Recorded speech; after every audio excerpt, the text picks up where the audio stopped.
Olá, está no ar mais um SP Brasil, diretamente pela TV Câmara de São Paulo. Aqui você acompanha entrevistas com personalidades da cena política, econômica e social do país, com o objetivo de repensar o Brasil diante dos desafios que temos pela frente. E o nosso convidado de hoje é André Sturmi, cineasta brasileiro, ativista cultural e o atual secretário municipal da Cultura. Secretário, obrigado pela presença. Eu que agradeço, prazer estar aqui. Para começar, eu queria que o senhor falasse para a gente, na sua opinião, qual ou quais foram os motivos que o levaram a ser escolhido como o atual secretário municipal da Cultura e aproveitando já para contar um pouquinho da sua trajetória na cultura, tanto no estado quanto no município. Bom, o prefeito João Dória, quando me convidou para uma reunião e me convidou para ser secretário, disse que convidava pelo meu currículo, pelas realizações que eu tenho na cultura da cidade de São Paulo, especialmente nos últimos anos no Museu de Imagens do Som de São Paulo, também a reabertura do Cine Belas Artes, e que ele tinha ouvido boas recomendações ao meu respeito e que ele achava que meu trabalho era um trabalho ousado, um trabalho criativo. Então, fiquei muito feliz e por isso que eu aceitei. Foi por esse motivo, por ele querer alguém na cultura com essas qualidades que ele atribuía a mim, que me motivou a aceitar esse desafio, porque estar à frente de uma secretaria como a da Cultura é, antes de tudo, um desafio diário de enfrentar uma série de adversidades, mas, ao mesmo tempo, com possibilidades muito relevantes. Acho que a cultura é algo que é essencial para as pessoas. Eu arrisco dizer que a cultura vem até antes da educação, porque a pessoa pode até não saber ler, mas ela pode saber cantar, ou ela pode saber pintar, ela pode saber tocar, né? Não estou dizendo que é mais importante, mas o que eu quero dizer é que a cultura faz mais parte das pessoas do que a própria educação.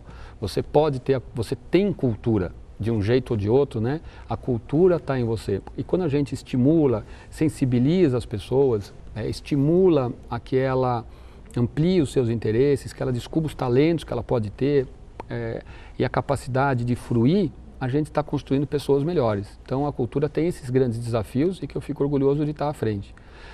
A minha vida foi toda ligada à cultura de alguma maneira. Eu comecei ainda na faculdade, entrei para o Cineclube. Eu estava na GV, aqui em São Paulo, estudando administração de empresas. Tinha esse Cineclube que estava não vai, naquela época estava engrenando de novo. Eu entrei e descobri esse universo de uma sala de cinema. Eu era uma pessoa que ia muito no cinema, mas nunca tinha imaginado trabalhar num cinema. E o Cineclube era um cinema especial. A gente passava filmes europeus, essa programação que algumas pessoas chamam de alternativa, não gosto muito de alternativa, mas enfim, diferente. E era um cineclube que não era só para os alunos, era para a cidade. 99% do público era pessoas que gostavam de cinema. Então, eu descobri também essa coisa da distribuição de filmes, eu acabei me motivando, me inscrevi, ganhei um concurso para fazer um curta-metragem, e aí fui me envolvendo cada vez mais com esse mundo do cinema. Posso dizer então que tive uma carreira de cineasta, acabei abrindo uma distribuidora de filmes, a Pandora, lá atrás, em 89, porque não tinha no Brasil na época uma distribuidora que trouxesse para o país esses filmes mais ousados, mais premiados em festivais. A distribuidora é a ponte de ligação entre o produtor que faz o filme e a sala de cinema que passa. Alguém que está no meio disso organizando os lançamentos. Todo mundo vê aqueles logotipos famosos, Warner, Columbia, são distribuidoras. Essas são as mais famosas, tem as que lançam os outros filmes. Me envolvi com salas de cinema, me envolvi depois com a militância do cinema, tive nas mais diversas entidades do cinema, de curta-metragistas e longa-metragistas, o Sindicato da Indústria, então tive muito envolvido com criação de leis e de estímulos à produção do cinema, exibição, distribuição. Enfim, fiz de tudo um pouco nessa área, até que em 2007 eu fui convidado pelo secretário João Sayad, que ia assumir a secretaria em 2007, do Estado, a ser coordenador de uma unidade que tinha lá grande. E ali, então, comecei a trabalhar na gestão cultural na coisa pública. E esse secretário, João Sayad, é um homem brilhante, um cara que gostava das coisas bem feitas, com capricho. Ele deu muito espaço, a gente pôde criar uma série de programas, especialmente, eu diria que 99% focados no interior, programas de circulação, de estímulo à produção, de intercâmbio, programas que permanecem até hoje, como o Circuito Cultural Paulista, Viagem Literária, Festival do Circo, enfim, e também participamos de um momento em que as organizações sociais, o modelo de organizações sociais, eu acho que foi o momento em que a gente conseguiu consolidar esse modelo. Ele tinha começado alguns anos antes e nós conseguimos no período que estivemos lá, fortalecer esse modelo, que é um modelo vencedor no Estado. Você veja os museus mais bem-sucedidos do país hoje, são todos geridos por organizações sociais aqui em São Paulo, a Pinacoteca, o Museu do Futebol, o Museu da Língua Portuguesa, que infelizmente fechou, mas já vai reabrir, o MIS, modéstia à parte, assim como a Sala São Paulo e a USESP, a São Paulo Companhia de Dança. Então, é um modelo que se solidificou e um modelo que dá para a cultura um dinamismo muito grande. Saí da Secretaria da Cultura porque achei que tinha cumprido o meu papel, fui trabalhar no Museu da Imagem do Som, que justamente é dirigido por uma organização social, então é importante que não é uma indicação do secretário, e sim foi uma transição, um outro local.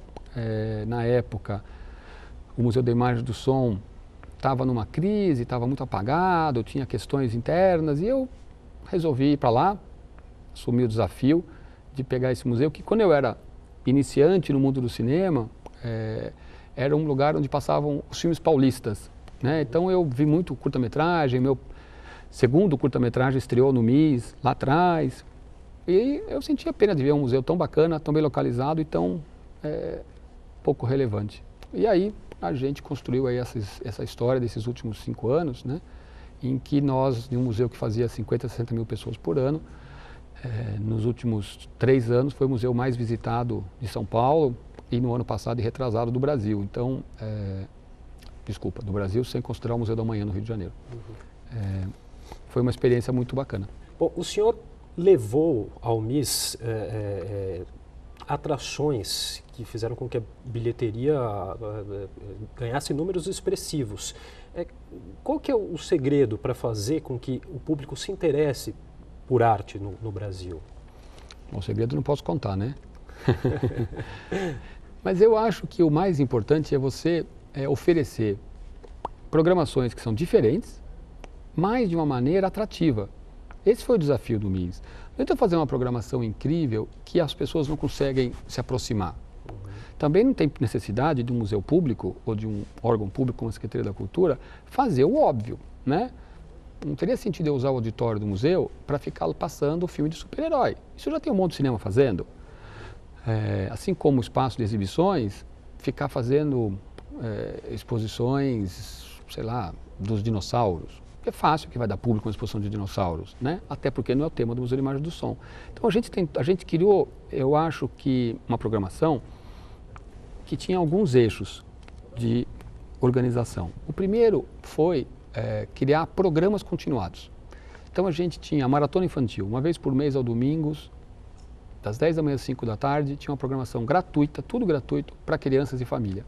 Com isso, a gente levava o pai, a mãe, o avô, enfim, que tem uma criança no domingo e não tem muita opção, para um lugar onde a criança se divertia, o pai se divertia, e a gente fazia com que aquela criança crescesse gostando de um museu. Criamos o Stereo MIS, que era um espaço para bandas independentes. Criamos o cinematógrafo. Uma vez por mês a gente passava filmes mudos com música ao vivo. Criamos o Dança no MIS, para dança contemporânea, site específico. Enfim, uma série de programas mensais. Qual a importância disso? A pessoa que gosta daquilo, ela passa a ter como referência. Você não precisa fazer todo aquele esforço de comunicação a cada mês. O cara que gostava de música independente, ele já sabe que na terceira sexta-feira do mês vai ter um show legal. Aí ele vai procurar e ele comparece. A outra coisa é a simultaneidade. A gente sempre tinha pelo menos 3 exposições em cartaz, muitas vezes uma bem grande, outras menores, às vezes de tamanho parecido, junto com toda essa programação.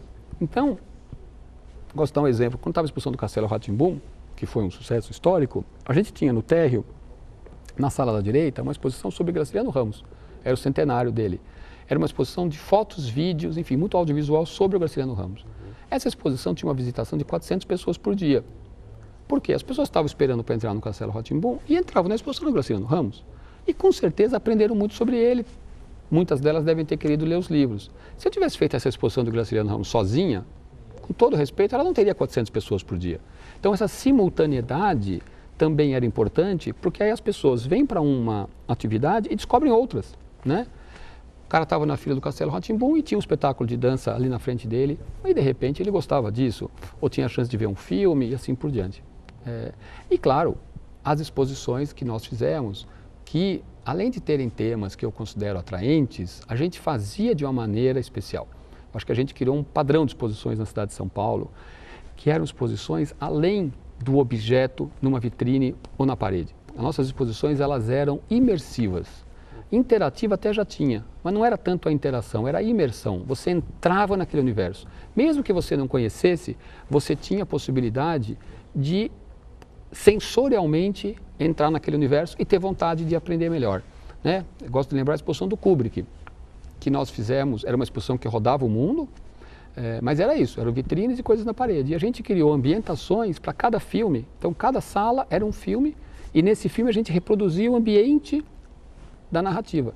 Uma das salas mais populares era do Iluminado, que a gente reproduziu, conseguiu fazer um papel de parede igual do filme, eram muitas portas, corredores muito...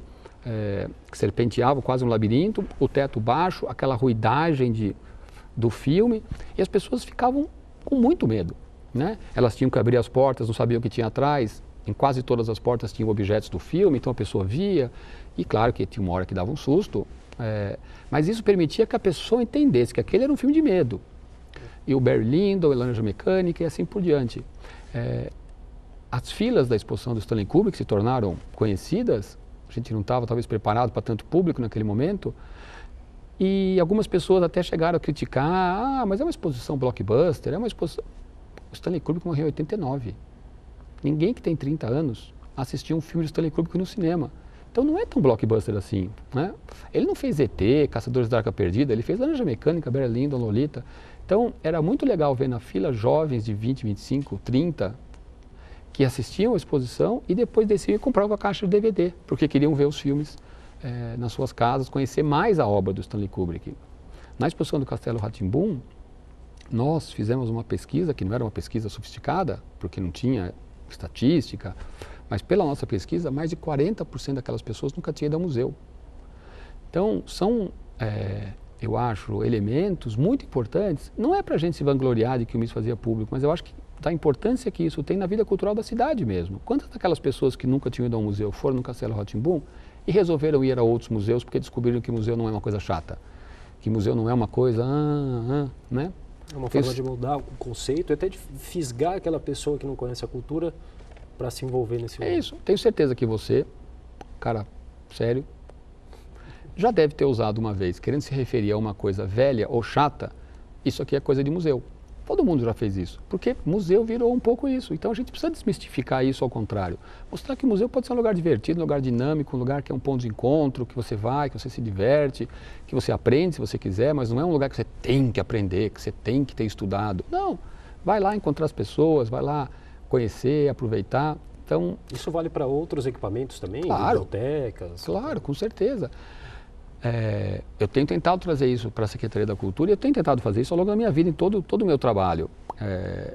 O secretário João Sayá disse uma frase logo no começo da gestão para mim, que eu sempre guardei, que era: todo mundo gosta de coisa boa.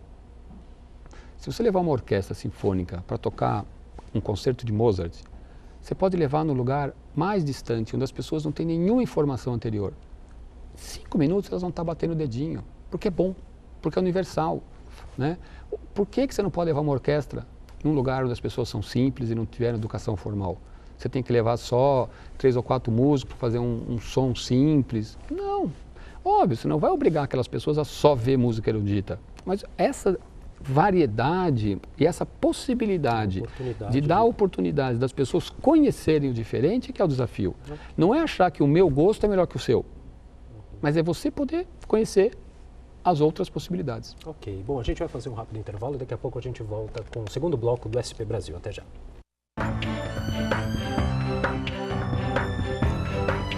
Estamos de volta com o programa SP Brasil, diretamente pela TV Câmara de São Paulo. E o nosso convidado de hoje é o secretário municipal da Cultura, André Sturm. Secretário, nós já estamos em junho, 6 meses já de gestão. Eu queria que o senhor fizesse um balanço desses primeiros 6 meses. Já tivemos alguns testes aí, tivemos o Carnaval, virada cultural. Como o senhor avalia esses eventos da cidade? Eu acho que foram 2 eventos que tiveram um sucesso bastante positivo, embora o que mais aparece, né? Mas com certeza que o nosso trabalho não é limitado a fazer eventos. Mas, falando desses 2 que você pergunta, acho que o Carnaval de Rua, com certeza, desse ano foi muito melhor que o do ano passado, embora muito maior. Nós tivemos alguns problemas, especialmente no primeiro sábado, ali na região de Pinheiros, onde houve uma explosão de público muito acima da expectativa e que, sem querer defender, mas não é que foi um erro de estimativa, mas a gente trabalhou com as estimativas dos blocos, que estimavam 200 mil pessoas e apareceram 700. Então, realmente foi um dia... Mas a gente aprendeu com esse erro. No dia seguinte, a gente já tinha aumentado o contingente da CT, aumentado o contingente de segurança, e a gente teve um carnaval que eu acho que, se eu tiver que avaliar, a avaliação foi positiva, né? O crescimento do centro, a gente teve, no último final de semana, no sábado, um bloco de 400 mil pessoas, no domingo, um de 500 mil pessoas, e não teve, né, como a gente diz, BO. Foi muito tranquilo, as pessoas alegres, as pessoas felizes, a limpeza funcionou muito bem com o apoio da Secretaria de Prefeituras Regionais. Enfim, eu acho que a gente conseguiu fazer um carnaval que o resultado foi de sucesso e que a gente ouve, inclusive, muita gente que viajou dizendo ano que vem não viajo mais. Eu acho que o Carnaval de Rua de São Paulo caminha para, se não o ano que vem, no máximo no outro, se tornar o maior carnaval de rua do país. Bom, agora falando da virada cultural, né, sofreu algumas críticas, um público menor do que a edição passada. Alguma coisa deu errado? Qual a avaliação que o senhor faz da virada cultural? Essa avaliação de que teve menos público é absolutamente incorreta. O que aconteceu foi que teve menos público no centro, mas não teve pouco público, teve muito público. Nós fizemos uma opção por alguns conceitos, né? A virada cultural, do jeito que ela vinha caminhando, ela tinha se tornado um evento de palcos grandes com shows de artistas consagrados. E o que acontecia? Você tinha 40, 50 mil pessoas num palco, em frente a um palco, acabava aquele show, ia demorar 2 horas para o próximo show, aquelas 40, 50 mil pessoas se locomoviam ao mesmo tempo. Então deixavam um rastro de sujeira, havia muita insegurança, além disso, um palco ficava aqui, outro palco ficava lá, você tinha muitas áreas escuras onde tinha muita insegurança. Todos os anos a matéria de segunda-feira dos jornais era violência e sujeira. Esse ano, ninguém ouviu falar de violência, ninguém ouviu falar de sujeira. Nós montamos um esquema de limpeza, junto de novo com a Secretaria de Prefeituras Regionais, que funcionou de maneira incrível. Quem chegou segunda-feira para trabalhar de manhã jamais diria que tinha havido uma virada cultural na véspera, mesma coisa no domingo em relação ao sábado. Nós descentralizamos, efetivamente, nós fizemos a virada em toda a cidade de São Paulo, mas para valer, não com um show aqui, um show ali, mas com muita programação, com programação de qualidade. Inclusive os mais famosos artistas não estavam no centro, estavam em bairros afastados. Nós tivemos muito público.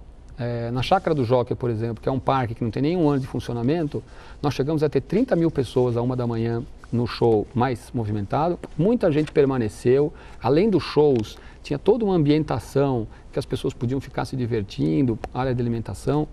Mas especialmente nos bairros mais distantes, por exemplo, Centro Cultural da Penha, que tem um público mediano, chegou a ter 4.500 pessoas num único show durante toda a programação. Grajaú, Campo Limpo, enfim. A outra coisa importante é que a gente valorizou os equipamentos da prefeitura. Muita gente mora num bairro, tem uma biblioteca, uma casa de cultura a 500 metros e não sabe. Então a gente pôs a programação lá, porque a virada tem uma mobilização de imprensa incrível. Todas as televisões falam, todas as rádios, todos os jornais. A pessoa mora naquele bairro, às vezes ela não pode vir para o centro. E todo mundo pode ir dormir 2 da manhã, pode se deslocar até o centro. Então, Centro Cultural da Penha, para quem mora, sei lá, em Arthur Alvim, é um pulinho chegar na Penha. Para vir até o centro, é uma viagem, né? Por que tem que ser tudo no centro? Então, por isso fizemos a descentralização. A outra coisa foi aqui no centro, ao invés de ter os 5 palcos enormes, nós fizemos 30 tablados, que eram palcos menores, com artistas variados. Nós tivemos 900 atrações esse ano contra 600 do ano passado. Nós tivemos 140 locais com atividades contra 70 do ano passado. Então foi uma virada muito mais democrática. E quem estava na madrugada, na noite, na madrugada de sábado para domingo, viu a quantidade de gente que tinha. Tinha bastante gente. Domingo foi uma infelicidade. Choveu sem parar, das 7 da manhã às 8 da noite. Então prejudicou bastante. Acho que não deu tão certo ali no Sambódromo. A gente tinha uma expectativa maior, a gente fez um investimento muito bacana lá, mas não deu certo. Não é que ficou deserto, mas tinha pouca gente. A gente está avaliando muito esse ponto. Mas eu acho que no centro, quem veio no centro se divertiu, conheceu artistas diferentes. Outra coisa, o ano passado, até o ano passado, não estou falando em relação à gestão, estou falando de como a virada foi se conduzindo, né? A maior parte, muitos artistas ganhavam 150, 180 mil reais. Esse ano, um artista ganhou 80, nosso teto foi 70. Então a gente pôde contratar muito mais artistas e quem veio para o centro, como ele disse, queria assistir um show aqui, mas ele caminhava, tinha um tablado aqui, ele descobria artistas, linguagens, a gente incluiu linguagens que não eram costumeiras na virada cultural, além da música, do teatro, do circo, a gente tinha de tudo, né? Até fanfarras que nunca tinham tido espaço na virada, esse ano tiveram. Então acho que a gente teve uma virada bem sucedida, que custou bastante menos, que teve mais atrações, que teve mais locais e que em termos de público, eu não diria que ficou muito atrás, se você considerar todo o público da periferia que aproveitou a virada. Uhum. Secretário, a pasta da cultura foi bastante impactada pelo congelamento de verbas devido à crise que o município, que o país vive. Isso tem sido muito criticado pelo próprio meio, por artistas, pela imprensa, enfim, de maneira geral. O quanto realmente isso impactou? O que foi preciso ser cortado? O que está sendo mantido? Como que o senhor avalia a cultura em meio a essa questão de congelamento de verba? Veja, o congelamento é uma necessidade, né? Eu sou secretário da Cultura, eu jamais vou dizer a saúde é mais importante. Aliás, eu comecei aqui falando da importância da cultura. Então, meu papel é lutar pelo descongelamento. Agora, eu também não vou ficar num discurso mimimi, não tem dinheiro, não vou fazer nada. Então, o que a gente tem feito? A gente tem buscado melhorar o uso do recurso. Acabei de falar da virada. Nós conseguimos fazer uma virada maior que custou menos. Todos os programas que existiam foram mantidos. Talvez algum aqui, talvez não, efetivamente, alguns nós tivemos que diminuir um pouco o tamanho, mas a gente manteve. E ao longo do ano, do semestre, em fevereiro nós conseguimos um descongelamento na Fazenda, em março nós conseguimos outro descongelamento na Fazenda, em abril nós conseguimos outro descongelamento na Fazenda. Então a gente vem conseguindo descongelamentos de maneira a poder pôr na rua editais de apoio à criação artística, à manutenção dos programas de formação, enfim, as atividades vão acontecendo, né? A gente não executa o orçamento integral em janeiro. Efetivamente, não há necessidade de ter todo o dinheiro em janeiro. Claro, 43%. É um congelamento grande, né? Especialmente quando você considera que você tem ali uma parte do orçamento que não tem o que fazer, que é o custeio, os funcionários, as despesas, né? Se você pensar no recurso que é o investimento, não é 43%, o congelado é muito mais, na prática. Mas, de novo, eu acho que o prefeito tem perfeita consciência da importância das atividades culturais, a Secretaria da Fazenda tem sido parceira e a gente consegue implementar. Existe, infelizmente, uma parte do mundo cultural que tem uma atitude muito dura, de muita cobrança, mas que não encontra contato com o mundo real. Na hora, se você for olhar, os programas estão acontecendo, como eu disse, alguns programas e nem todos, poucos programas nós tivemos que fazer 10, 20% de diminuição do escopo deles, mas eles estão acontecendo. E a gente vem conseguindo descongelar e fazer uma série de atividades. A gente já lançou editais para uma série de linguagens, como por exemplo o reggae, que nunca teve apoio direto da Secretaria. Fizemos edital de apoio ao circo, apoio à música. O edital Veio e Ventanias, que é de apoio a saraus literários, que é um edital que já tem uma tradição, já está na rua. Enfim, tem muita coisa acontecendo. Outra coisa que para nós é fundamental, que não aparece muito na imprensa, desde março, todos os equipamentos da Prefeitura têm programação todos os finais de semana. As bibliotecas, as casas de cultura, os centros culturais, os teatros, enfim, tem cultura acontecendo, tem atividade acontecendo, tem apoio à produção independente acontecendo, enfim, tem muita coisa acontecendo. O que está acontecendo? Por que está sendo tão difícil dialogar com determinados segmentos aí da cultura, como o senhor mesmo disse? A gente teve recentemente a ocupação da secretaria. Por que não está sendo possível chegar a um entendimento com certos segmentos? Infelizmente, é um segmento bastante pequeno que não quer dialogar. Eu vou te contar uma história. Dia 19 de janeiro, não tinha nem 3 semanas que eu era secretário, eu fui à Zona Norte visitar equipamentos, que é uma decisão que nós tivemos de toda quinta-feira visitar os bairros. Nesse dia, eu fui a alguns lugares e fui ao Centro Cultural da Juventude, Ruth Cardoso, onde eu tinha pedido para que o coordenador chamasse artistas, frequentadores, para um diálogo. Havia um rapaz, que se disse ativista cultural, que pegou o microfone e ficou durante 10 minutos fazendo acusações gravíssimas à secretaria.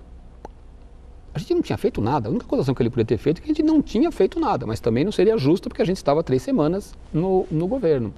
Depois, eu falei, quando terminou o evento, eu estava num pequeno tabladinho, eu virei para deixar o microfone, ele pulou em cima do tablado, ficou a 5 centímetros de distância me encarando e me provocando.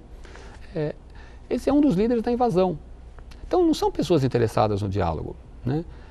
Eu tive em Guaianazes, na biblioteca, em fevereiro, e aí um grupo de ativistas veio cobrando muita coisa, e uma das coisas que eles me disseram é que não tinha casa de cultura em Guaianazes e que havia uma que estava em reforma há um tempo infinito.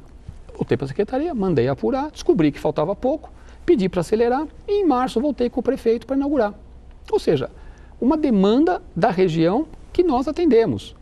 Se eu não tivesse ido a Guaianazes, eu não ficaria sabendo da importância de inaugurar essa casa. Pois nós lá chegamos, o mesmo grupo que tinha nos cobrado a inauguração da casa, estava lá para vaiar o prefeito e a mim. Não nos deixaram falar, não nos deixaram fazer a inauguração da Casa de Cultura. Então, infelizmente, esse grupo de pessoas, eu não entendo muito qual é o objetivo de tanto confronto, porque de outro lado, o edital do reggae, que pela primeira vez saiu, foi resultado do Fórum do Reggae, que é organizado, que não é absolutamente ligado à nossa gestão, muito pelo contrário, é bastante crítico à gestão, mas que me chamou para uma conversa, fez uma série de demandas que faziam sentido, montaram uma comissão, a gente discutiu ao longo de um mês, tem um edital aí. O hip hop, a primeira reunião que eu fiz com o movimento do hip hop, tinha 200 pessoas, muito agressivas, muito cobrando, montaram uma comissão, ninguém aderiu à secretaria ou a essa gestão, várias das pessoas são críticas. Juntos a gente construiu o mês do hip hop, que teve 1000 atividades de hip hop em todos os cantos da cidade ao longo do mês de maio, abril, maio. Então, assim, a gente dialoga muito. Eu tive já em 20 ou 21, não tenho certeza, bairros da cidade, visitando equipamentos, conversando com as pessoas para ouvir. Esses 2 exemplos que eu te dei, mas tem vários outros que eu podia contar. A Orquestra Santo Amaro, que é uma orquestra completamente autônoma, independente, não é ligada a ninguém. Eu tive na Casa de Cultura de Santo Amaro, fui recebido por um quarteto de cordas. Fiquei impressionadíssimo e descobri que lá havia uma orquestra que ensaiava na Casa de Cultura que é modesta. Aí eu perguntei se eles não queriam tocar no Paulo Heiró. Faz 13 anos que a gente sonha em tocar no Paulo Heiró, nunca conseguiu. Eles agora fazem um concerto por mês no Paulo Heiró, a preços populares, e ensaio no Paulo Heiró. Só descobri essa orquestra porque lá estive. Não estou querendo dizer com isso que eu sou melhor do que ninguém, estou querendo dar exemplos concretos de como, através do diálogo, a gente constrói políticas públicas. Ficar confrontando o tempo inteiro não leva a nada. Ok. Bom, a gente vai precisar fazer mais um rápido intervalo. Daqui a pouco a gente volta com mais SP Brasil. Até já.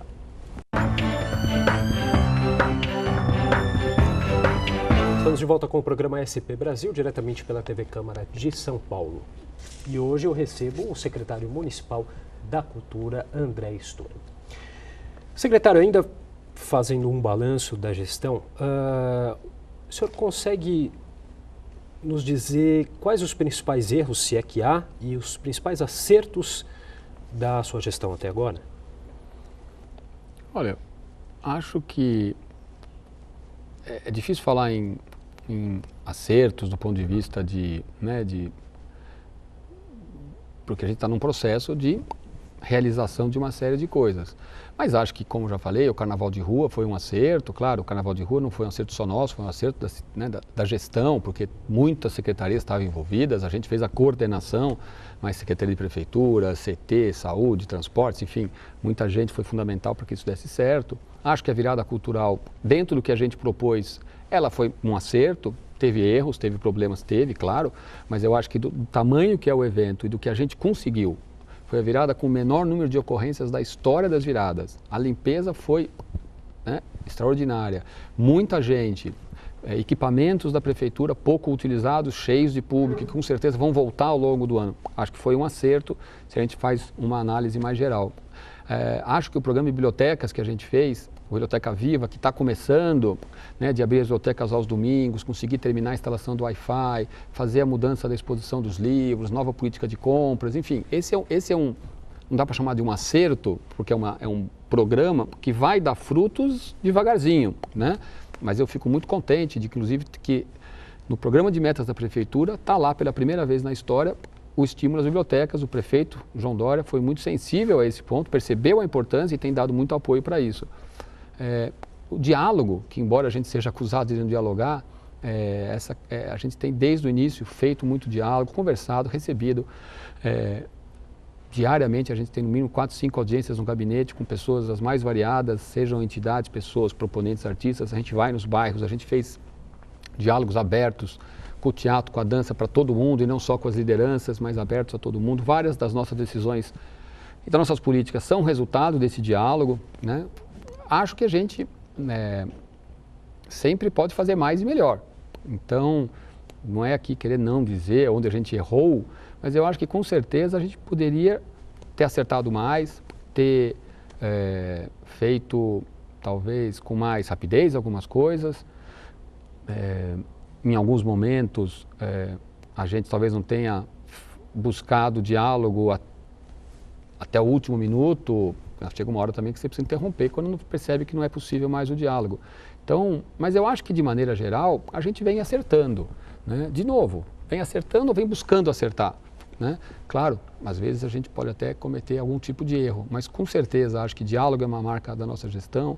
Eu acho que é a busca de atender a cidade, né? Ou seja, todos os nossos programas sempre têm como ponto principal o cidadão. A gente quer que as pessoas tenham acesso à cultura. A gente não está mais fazendo uma política para grupos. Isso com certeza não estamos. Isso é uma mudança dessa gestão, né? O prefeito quer que a gente atenda a população e não pequenos grupos de interesse.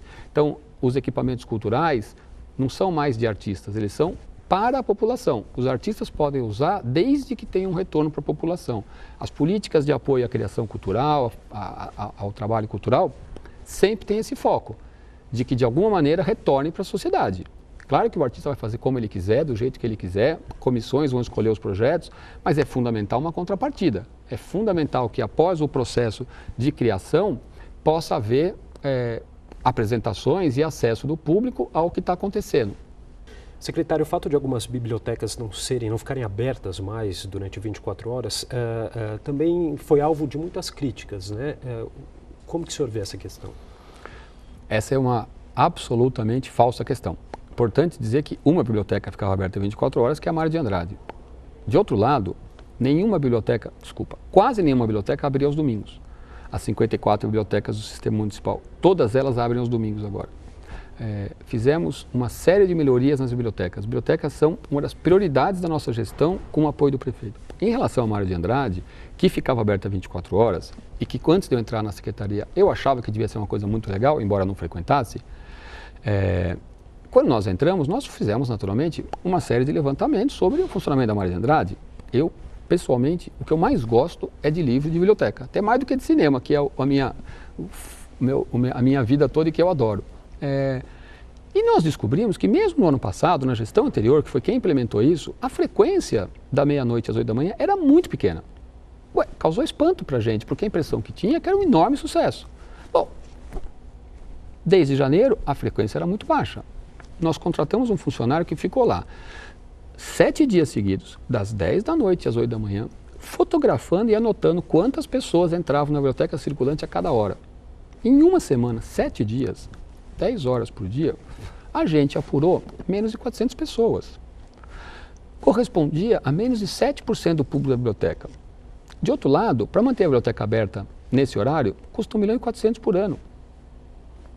Então a gente decidiu deixar aberto até 10 da noite. É importante lembrar que as pessoas não sabem, porque assim, foi feito um carnaval em cima desse assunto, como se nós estivéssemos cometendo um ato de crueldade com a população.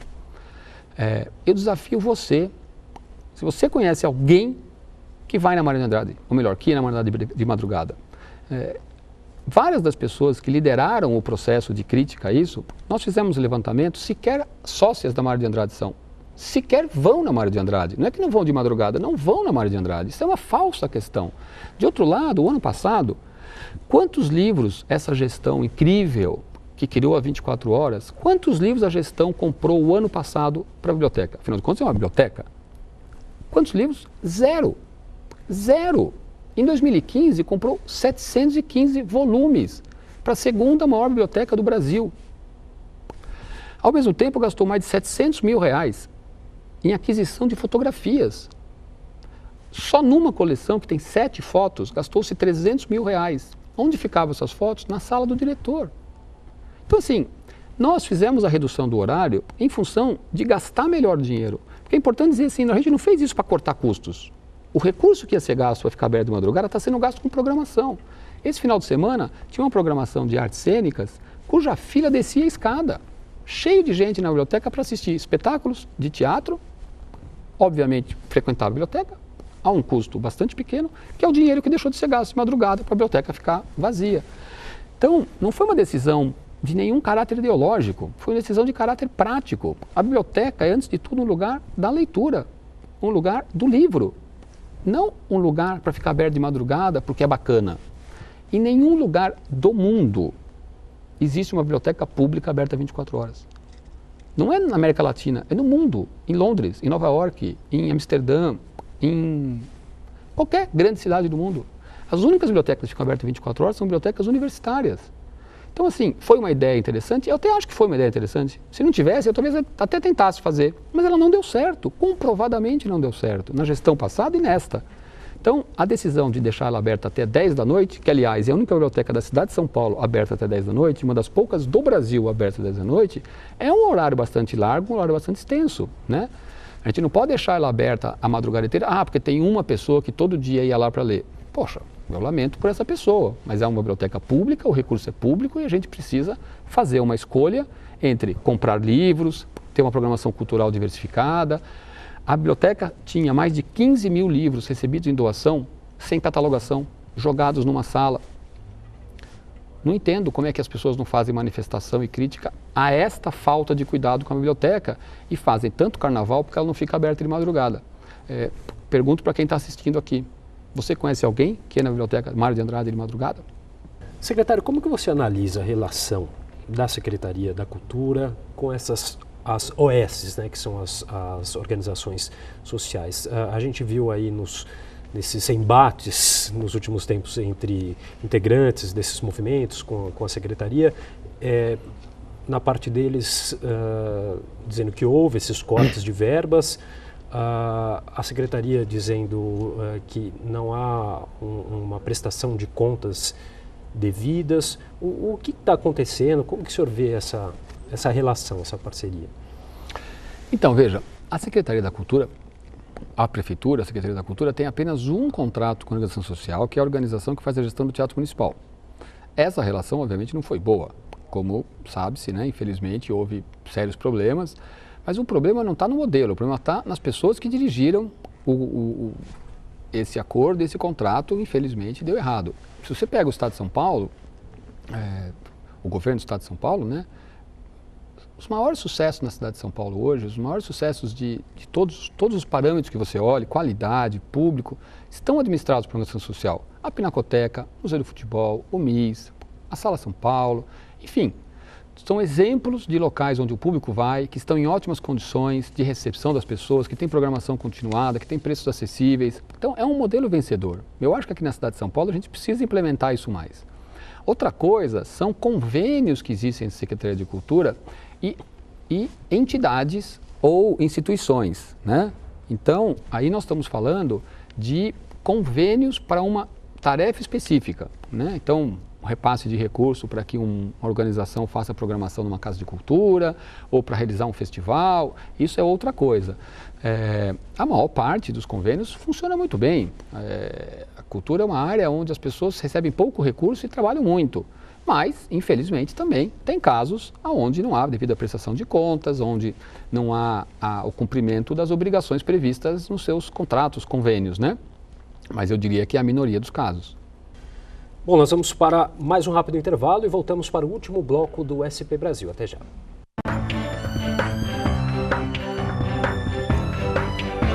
Estamos de volta com o SP Brasil, diretamente pela TV Câmara de São Paulo. Hoje conversando com o secretário municipal de Cultura, André Sturner. Secretário, qual a importância que teve a reabertura do Cine Belas Artes para a cidade de São Paulo? Qual que foi a sua contribuição? O Cine Belas Artes é um patrimônio, eu acho, da cidade de São Paulo, né? Um patrimônio afetivo, um patrimônio cultural. Em 2002 ele ia fechar, tinha um dono. Eu, na época, na louca, assim, fui procurar o proprietário, não do imóvel, né, mas do cinema, para que ele não fechasse. Era um sonho, né, de alguma maneira ter um envolvimento com aquele cinema. Na época ele topou, fizemos uma parceria, eu assumi o cinema ali em 2003, consegui que um grupo de amigos participasse, e aí acabou que, resumindo, em 2011 o cinema acabou fechando e surgiu uma mobilização maravilhosa, né? Criou-se o grupo do Movimento Belas Artes, várias autoridades, enfim, virou um assunto na cidade. Eu me recolhi e fiquei no meu canto, até que em 2014, né, começou uma mobilização pela reabertura. O prefeito Haddad se mobilizou por isso, o secretário anterior, eles estimularam o proprietário do imóvel a fazer as pazes comigo, porque, de acordo com o próprio prefeito, não fazia sentido simplesmente abrir o cinema sem ter a mesma programação que ele tinha antes. E quem fazia isso era eu. Além do que, precisava de alguém que fizesse um empreendimento. É muito importante ter isso claro, né? Para reabrir o Belas Artes era necessário um investimento muito grande. E o que houve um esforço da gestão anterior a conseguir foi um patrocínio para pagar o aluguel, que é um valor alto, que é o que dificulta o funcionamento do cinema. Então, a Caixa Econômica Federal entrou com esse patrocínio, mais um patrocínio que ajuda na manutenção. Todo o investimento para reabrir o cinema foi, vamos dizer, alavancado por mim, com recursos próprios, parceiros investidores, empréstimos bancários, financiamentos, fornecedores, enfim, fiz uma operação aí bastante complexa que permitiu a reabertura do cinema. Então eu tenho muita honra, muito orgulho de ter podido estar envolvido nessa reabertura, com o apoio da gestão passada, da prefeitura, com o apoio de tantas pessoas da sociedade civil, o Movimento Belas Artes, que tem que ser sempre muito grato a eles. Mas eu sempre faço questão de destacar, a prefeitura não pôs nenhum centavo na reabertura do Belas Artes, nem na reabertura e nem na manutenção. O que a prefeitura fez foi ajudar, apoiar, mobilizar forças, abrir portas no banco que nos patrocina, para que a gente pudesse reabrir. Todo o investimento da reabertura do Belas Artes foi privado. O patrocínio que a Caixa Econômica nos oferece é um patrocínio para manutenção, pagamento especialmente de aluguel, que é um valor elevado, para a operação de um cinema. Então, eu tenho muito orgulho de ter sido agente nessa história, mas de outro lado deu muito trabalho, muito suor, muito recurso, recursos que obviamente tiveram que ser, como eu falei, levantados em várias fontes. Secretário, a atual gestão fala muito sobre essa questão da descentralização da cultura, né? Na prática, o quanto isso já foi obtido por vocês já conseguiram concretizar e o que vocês pretendem fazer a mais para conseguir, de fato, que a cultura seja mais democrática e alcance áreas mais periféricas da cidade? Então, desde março, final de março, que nós temos programação em todos os equipamentos, né? São 54 bibliotecas, 10 centros culturais, teatros, 20 casas de cultura, que estão muito espalhados. Isso é uma coisa boa. Quase todas as prefeituras regionais têm um equipamento cultural. Infelizmente, não dá para dizer todas ainda. E nós estamos conseguindo ter programação em todos esses espaços, todo final de semana. Eu acho que esse é um dos grandes desafios, que esses equipamentos, né, que esses espaços culturais tornem-se referência nas suas próprias regiões. Tem vários bairros da cidade que o único espaço cultural são os nossos. Então a gente precisa fazer com que a população saiba que eles estão ali, se interesse e frequente. Então a gente tenta ter uma programação que mistura artistas locais, artistas que estão por ali, que precisam ter um espaço, também com outros artistas que vêm de outras partes da cidade, eventualmente artistas até do Teatro Municipal, do Balé da Cidade, ou que tiveram na virada cultural, para que nesse mix as pessoas encontrem o que elas possam se interessar. Eu acho que mesmo como lazer, a cultura precisa estar presente na vida das pessoas. Então, o nosso desafio, o que nós já fizemos é colocar a programação, e o que a gente precisa fazer é tornar mais conhecido. Hoje mesmo fizemos uma reunião lá no meu gabinete para discutir a divulgação melhor disso. A gente tem visto que em alguns lugares ainda tem pouca gente indo, né, embora a programação seja de qualidade. A gente está tentando fazer uma análise. É claro, São Paulo é uma cidade muito grande, cada bairro é um bairro, né? Isso é uma coisa que eu posso dizer que eu aprendi nesses meses que eu estou, que a palavra periferia não existe, né? São periferias, porque cada lugar que você vai tem as suas características próprias, culturais, econômicas, sociais, de locomoção, enfim. Então, a gente está aprendendo e a gente está querendo descobrir como é que a gente consegue divulgar mais in loco para que a comunidade realmente tome conhecimento e possa usufruir. Acho que esse é o desafio que a gente tem do ponto de vista da descentralização cada vez maior da cultura na cidade de São Paulo. Secretário, recentemente a gente teve um episódio em que o senhor acabou tendo um conflito com um integrante do movimento cultural e que acabou dizendo que quebraria a cara dele. Eu queria que o senhor aproveitasse para dizer o que aconteceu nesse episódio, o que o senhor tem a dizer sobre isso.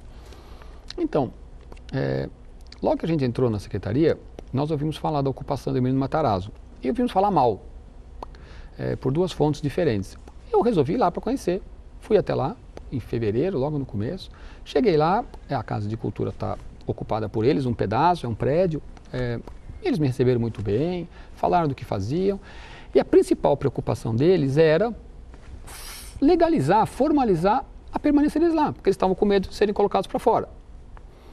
Me pareceu um bom trabalho, a coordenadora de Casas de Cultura confirmou que a gente devia fazer esse apoio.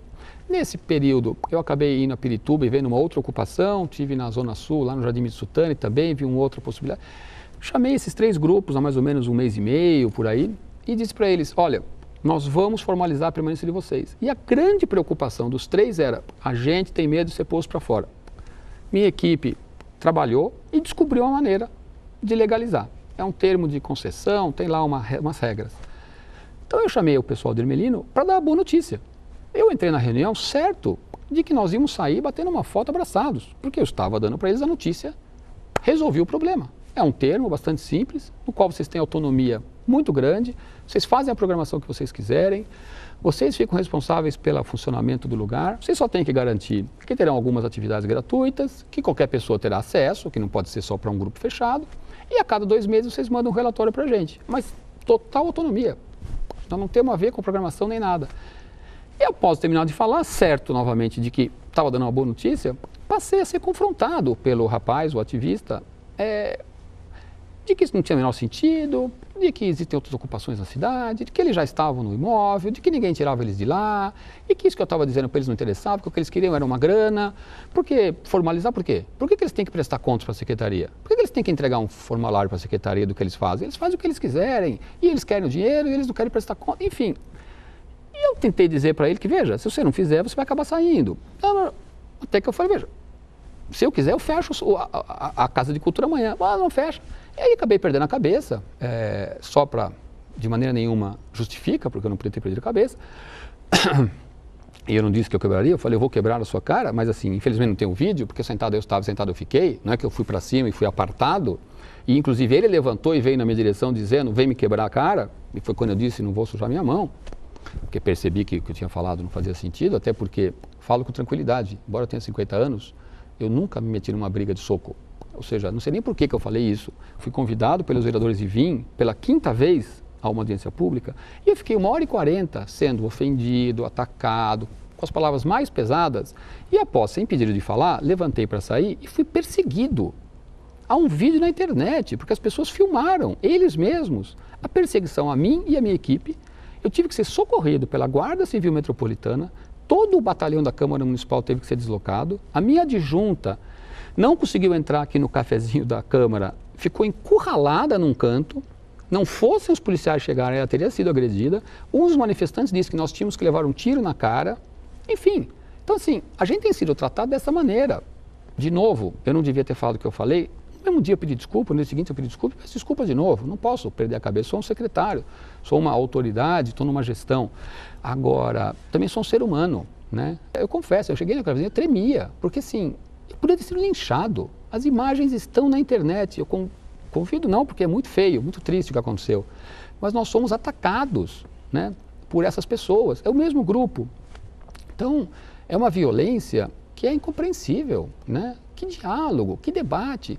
E por fim eu falo, se a reunião com o Emílio Matarazzo era a 3ª reunião, eles tinham sido muito bem tratados antes. Nós estávamos anunciando para ele, nós os convidamos. Por que ele estava gravando desde o começo? Algum interesse ele tinha em gravar aquela conversa. Ele tinha provavelmente já a vontade de me estressar, de criar um confronto para ver se eu falava alguma coisa que não devia. E muitos desses manifestantes, secretário, pedem a sua saída da secretaria, dizem que não vão parar de manifestar enquanto o senhor não deixar o cargo. O que o senhor tem a dizer em relação a isso? Eu acho que isso não tem nada a ver com a minha pessoa. Isso tem a ver com a maneira de fazer política. Se o prefeito pedir para eu sair e outro secretário entrar, eles vão se vangloriar de ter derrubado o secretário. E o próximo secretário provavelmente terá medo deles e os atenderá no que eles querem. Porque, de novo, eles não querem diálogo, eles não querem nada concreto, eles querem tensionar para conseguir o que eles querem, que é o caso de Mir Matarazzo. Eles não querem ser legalizados naquele local, eles querem um dinheiro. Naquele dia, eles mandaram uma proposta pedindo um valor bastante elevado para eles fazerem as atividades que eles fazem lá. Então, é essa a questão. Não é pessoal, não é porque eu fiz ou deixei de fazer. São as mesmas pessoas que desde 19 de janeiro me confrontam. Nem pessoal, nem partidária? Eu acho que não é partidário também. Esse grupo em particular, que parte para agressão, esse grupo é uma questão de se posicionar para derrubar o secretário, para poder dizer para o próximo que foram eles que derrubaram e que eles, portanto, têm que ser atendidos. Tem um outro grupo que acaba se anexando a isso, que é um grupo partidário. É um grupo que não gosta da gestão do prefeito João Dória e que achou na cultura um bom ambiente, porque gera notícia, a cultura é uma área que acaba causando mais interesse e que aí a gestão acaba sendo atacada como um todo. Mas, de novo, eu tenho tranquilidade de dizer que nós temos trabalhado muito, com o diálogo, tem muitos grupos, especialmente da periferia, que estão fazendo trabalhos incríveis com apoio da secretaria, e não é um apoio assim para João, para Roberto. Como ele disse, o mês do hip hop teve mais de 1000 atividades na cidade de São Paulo, 1000 atividades. E o hip hop é uma das atividades mais ligadas aos bairros distantes da cidade, artistas que não são somente privilegiados. O reggae, que nunca teve apoio, enfim, podia aqui enumerar os saraus literários, a própria programação da virada. Ao a gente ter muito mais artistas, a gente está mostrando o nosso interesse em descentralizar e em atender o diferente. Ok, secretário, queria agradecer muito a sua participação aqui no programa SP Eu Brasil. que agradeço. Foi um prazer estar aqui novamente. O programa SP Brasil, que hoje recebeu o secretário municipal da Cultura, André Sturmi. Obrigado para você que nos acompanhou e até uma próxima.